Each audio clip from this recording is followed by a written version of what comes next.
So the question of should I invest my extra cash or pay down debt is a common one, and it really depends on the scenario.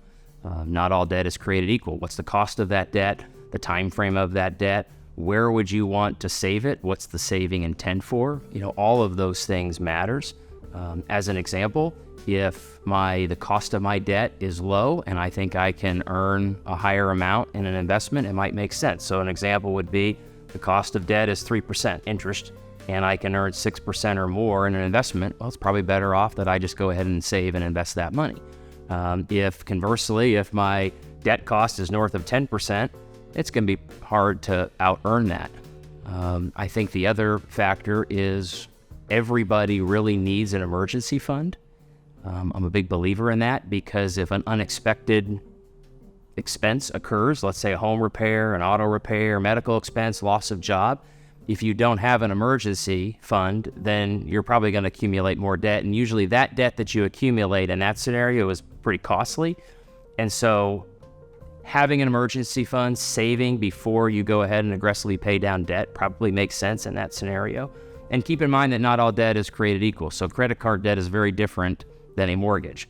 Auto loan is very different than a student loan. As a general rule of thumb, if you are looking to want to pay down debt, start with the most expensive, credit card being that.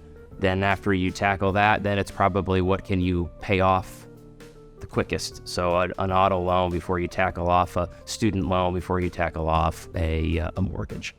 There's definitely good debt and bad debt.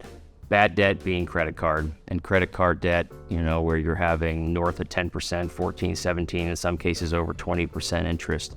You definitely want to tackle that debt, get out of that hole before you start to invest in other types of opportunities, primarily because it's just going to be very, very difficult to consistently out-earn that debt cost. I think that there are a lot of individuals who are exposed to a lot of different things in our society where they feel like they have to own a home. They feel like they have to drive the fancy car. They feel like they have to have the nice clothes and eat out at the nice restaurants. And pretty soon the little things that, moves that they make, the little purchases begin to add up. And with the ease of credit card and people extending credit, probably erroneously and not necessarily being prudent on that, it makes it very easy to accumulate bad debt in today's society. And really the only way out of that is discipline and having a plan and thinking through and chipping away over a period of time versus feeling like you're overwhelmed. I have too much. I don't know what direction to do, where to go. So this is where I think meeting with a professional, doing your own research and creating a plan to get out of that debt is the first step in that direction.